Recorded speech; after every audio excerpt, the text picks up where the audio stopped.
እንደ ሀገራዊ ምክክር ኮሚሽን ይሄ ሀገር ካለፈችበት በተለያዩ ምዕራፎች ውስጥ ተሰናል በብዙ መቆሳሰሎችና የተለያየ መዳማቶች ውስጥ አልፈናል። ያንን ምዕራፍ ለማስተካከልና በተሻለ ነገ ፈጥሮ ለማለፍ መካከሩ ብቸኛ መፍትሄ ከመሆኑ አንፃር ሀገራዊ ምክክር ኮሚሽን ተቋቁሞ በዚህ መልኩ ስራ መጀመሩ እንደ ሀገር ትልቅ ተስፋ ነው። ይሄ የቤተ እምነቶች ትልቁ ድርሻና ስራ ነው ብዬ አምናለሁ። በእስልምና አስተምህሮት ውስጥ ምክክር ትልቅ ቦታ ከሚሰጣቸው ጉዳዮች ውስጥ ነው። በቁርአናችንም ውስጥ ራሱን የቻለ የቁርአን ምዕራፍ አለ። ሱረቱ ሹራ የምክክር ምዕራፍ ይላል። አላህ በቁርአን ውስጥ የአማኞችን መገለጫ ሲያነሳ የአምሩሁም ሹራ በይነሁም ይላል። መገለጫቸው ወይም የጉዳዮቻቸው ነገሮችን ሁሉ መፍቻቸው ምክክር ነው ይላል።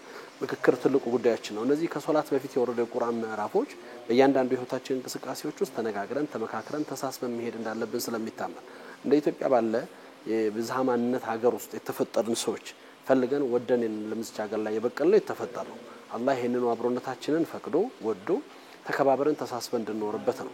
ያ ግን ሳይሆን ቀርቶ በተቃራኒ የሚገባውን ስራ ባለመሰረታችን አንዱ ሌላውቅና ሳይሰጥ አንዱን ገፍቶ አንዱን አሳዶ አንዱ በተለያየ ፈተናዎች ሆኖ አንዱ ለሌላው እድል ከመሆን ባለፈ ፈተና ሆኖ ያለፈባቸው ሂደቶቻችን የትናንት ትውስታዎቻችን ናቸው። እነዛ ትውስታዎቻችን ነገም እንዳይደገሙ የጠፉ የትናንት የታሪክ አለመግባባቶቻችንን ነገ የኛ አካልና የትውልዱ አካል እንዳይሆኑ ምዕራፉን ዘግተን አዲስ ማንነት ውስጥ ለመግባት የሀገራዊ ምክክር ኮሚሽን በመቋቋሙ ትልቁ ተስፋችን ከመሆኑ አንፃር ይሄን ደግሞ የቤተ እምነቶቹን ትልቁን ስራ እየሰራ ስለሆነ ቤተ እምነቶች የራሳቸውን የሚሰራ የሆነ ተቋም በተፈጠረበት ጊዜ ትልቁን ድርሻ ወስደው መንቀሳቀስ አለባቸው። ለዚህም የኢትዮጵያ እስልምና ጉዳይ ጠቅላይ ምክር ቤት እንደ ተቋም ሙስሊም ማህበረሰብ ይሄን ኃላፊነቱን ከመወጣት አንፃርና ግዴታው ላይ ከመቆም ያንኑ ስራ ለመስራት ረጅም ስራዎችን ሲሰራ ቆይቷል። በዚህ ሀገራዊ ምክክር ከታች ከወረዳ ጀምሮ እስከ ፌደራል ባለው ተሳትፎን አጀንዳዎችን በመቀረጽ ኃላፊነትን በመስጠት የሚያስፈልጉ ጉዳዮች ላይ ከፍት በመቆም ሲሰራ ቆይቷል። ነገም ይሰራዋል። ከሀገራዊ ምክክር ኮሚሽኑ ጋር የተጀመረም ስላልሆነ የሚቆም ስለማይሆን የዕለት አካላችን ጉዳያችን ስለሆነ እዚች ሀገር ላይ በአብሮነት በመከባበር በመተሳሰብ ብቻ ልኖርበት ስለምንችል ሌላውን እውቅና በመስጠት ስለምንኖርበት ይሄንን ኃላፊነት በመውጣት አንፃር አማኙን ማስተማር ትውልዱን በዛ መርህ መቀረጽ በመንፈሳዊ ለና ከፍታ ውስጥ ይቅርታን መከባበርን ሰላምን አብሮነትን የሰላም መገለጫ የሆነ እምነት የያዘ አካል የሰላም ጸር ሆኖና በተቃራኒው ደግሞ ለሌሎች ስጋት ሆኖ መኖር ስለሌለበት የእምነቱ መመሪያ ወደ ህይወት እንዲተገበር እምነቱ መገለጫዎቹ ህይወቱ ነው እንዲኖርበት ነው የምናስተምረው። ያንን ማሳያ ነው። ያን ማድረግ ባለመቻላችን ዛሬ እየከፈልን ያለነው ዋጋ ለኛ ትልቅ ምስክር ነው። ስራችንን በትክክልና በአግባቡ አለመስራታችን ማሳያ ከመሆኑ አንፃር ይሄ ውጤታማ እንዲሆን እስከመጨረሻው ገፍተን መሄድ መልፋት ይገባናል። የቀሩትን ነገሮች በመጨረስ ሂደት ውስጥ አሁን የቀሩትን ተጠቀውንም ኃይል ሌሎች አማራጮች የተከተለውን ኢትዮጵያዊ ወገን ሁሉ ወደ መስመሩ ወደ ስርዓቱ እንዲመጣ በማድረግ ሂደት ውስጥ ትልቁን ድርሻውን በመወጣት ትልቁ ሚናም ስላለበት ኃላፊነቱም ስላለበት እሱ ላይ የሚፈልገውን ግዴታ ለመወጣት እየሰራን ያለነው ብቻችንንም ሳይሆን ከሌሎች የእምነት ተቋማቶች ጋር በጋራ በመሆን በኢትዮጵያ ኦርቶዶክስ እምነት በፓትሪያርኩ የሚመራና በሙፍቲው የሚመራ ይሄንኑ ስራ ለማምጣት በታች ወርዶ ሰላሙን ለማፈላለግ ኮሚቴ አዋቅሮ ሲሰሩ የነበረበት አለ። እነዛ ነገሮች አጋዥ ሆነው አሁንም የቀሩትን ነገሮች ለመሙላት እነዚሁ የኛው ወገን የሆኑ ወገኖቻችን የመረጡት አማራጭ ትክክል እንዳልሆነ በማሳየት ብቸኛው አማራጫችን የመጨረሻ የምንፈልገው መወያየቱን ደም ሳናፈስ ህይወት ሳናጠፋ ሀገር ሳናፈርስ ማድረግ ስለምንችል እድሉን በመጠቀም ያን ደግሞ ከመንግስትም በመግፋት ከሌላው ወገን ደግሞ ጥያቄ ያለኝ ከሚለው ወገን ያን ውጤቱ እንዲያመጣ በማድረግና በማገዝ ኃላፊነትን መወጣት ከፊቱ ነው መስራት ኃላፊነታቸው ነው ብያለሁ። ይሄ በማስተምሮቶቻቸው ከዚህ በተቃራኒ የሆነ አስተምሮቶችን ማረም ማከም ማረቅ የእምነቱ ዓላማ ስለሆነ ከእምነቱ የሚጻረር ነገር ከቤተ እምነቶች መውጣት ስለሌለበት በተቃራኒ መስራት የሚገባቸው ነገር ሳይሰሩ መቅረታቸው ዋጋ ስለሚከፍሉ ዛሬ የምንመኘውንና የምናስበውን ነገር ለማሳካት የምንችለው ሀገር ሰላም ሲሆን ብቻ ነው። ለሀገር ሰላሙ ደግሞ ትልቁ ባለቤት የእምነቱ ማዕከላቶችና የእምነቱ መሰረቶች ስለሆኑ እሱ ላይ ትልቅ ኃላፊነታቸው መወጣት አለባቸው።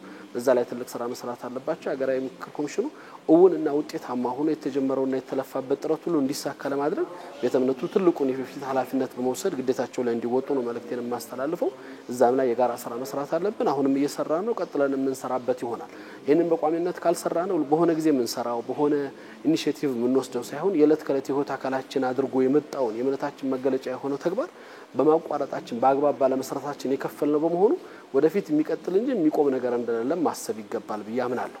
የኢትዮጵያ ኦርቶዶክስ ተዋሕዶ ቤተክርስቲያን የሰላም ጉዳይ መሰረታዊ ህይወቷ መሰረታዊ ማንነቷ መሰረታዊ መታወቂያዋ መሰረታዊ መገለጫዋ ነው።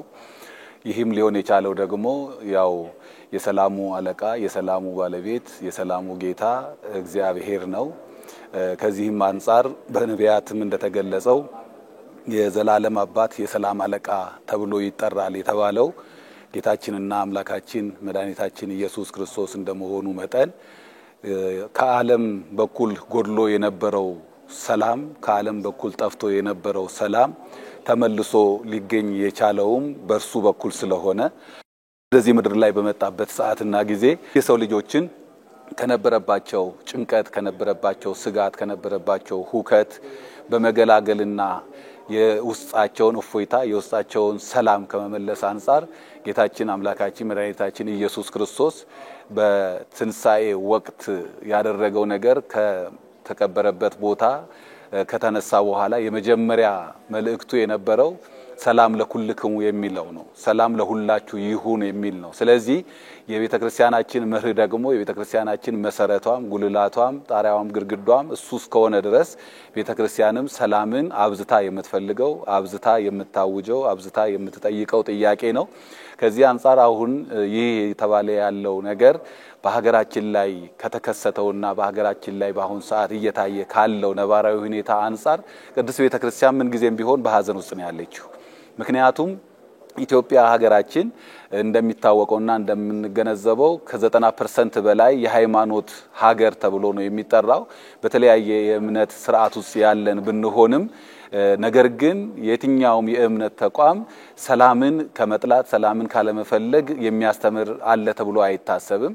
በኢትዮጵያ ኦርቶዶክስ ተዋሕዶ ቤተክርስቲያን ደግሞ ይበልጡኑ በይበልጥ ትኩረት ሰጥታ የምትሰራበት ተግባር ከመሆኑ አንፃር በአሁን ሰዓት ይሄ አይነት ነገር በሀገራችን ተከስቶ ያለ መደማመጦች ያለ መከባበሮች ያለ መስማማቶች አንዱ ለአንዱ ያለ ማሰብ አንዱ ያለ ማዳመጥ አንዱን ያለ ማክበር ነገሮች መኖራቸው የብዙ ጊዜ ቤተክርስቲያናችን ሐዘንም ነው። የቤተክርስቲያናችንም ለምን ይሄ ሆነ የሚለው ጥያቄዋ ነው። ዞሮ ይህንን ነገር ደግሞ በጊዜ ሂደት መፈታቱ የግድ ስለሆነ እንደ ሀገር አስባ ሀገር ተጨንቃ በጉዳዩ ላይ ይህንን የመሰለውን ሀገራዊ የምክክር ኮሚሽን ማቋቋም መቻሏ የግድ ነው። መጀመሪያም ቢሆን ቤተክርስቲያን አላማዋ ነው ስራዋም ነው ስትጮህ የኖረችለት ጉዳይ ነው። አሁንም ደግሞ ይሄ የሁሉም አስተዋጽኦ ያለበት ሀገራዊ ምክክር ኮሚሽን ተቋቁሞ ወደ ተግባር ተገብቶ እንቅስቃሴ እየተደረገ ያለው ተግባር ይበልጡኑ በጣም የሚያስደስት ተግባር ከመሆኑ አንፃር እስካሁንም ቤተክርስቲያን ተገቢ የሆነውን ተሳትፎ እያደረገች ነው ያለችው። ወደፊትም በዚሁ ተሳትፎ አጠናክራ የምትቀጥል ይሆናል። ለዚህ ጉዳይ ደግሞ የቤተክርስቲያናችን የእምነቱ ተከታይ የሆኑ አካላት በሙሉ የዚህ ጉዳይ ተባባሪ ሆነው አብረውን እንዲጓዙ ከማድረግ አንፃር እንደ ቤተክርስቲያኒቷ መዋቅራዊ አደረጃጀት ሁሉም ጋር ተደራሽ በመሆን ስራዎችን ለመስራት ጥረት እየተደረገ ነው ያለውና በዚሁ መንገድ መቀጠል እንዳለበት እናምናለን።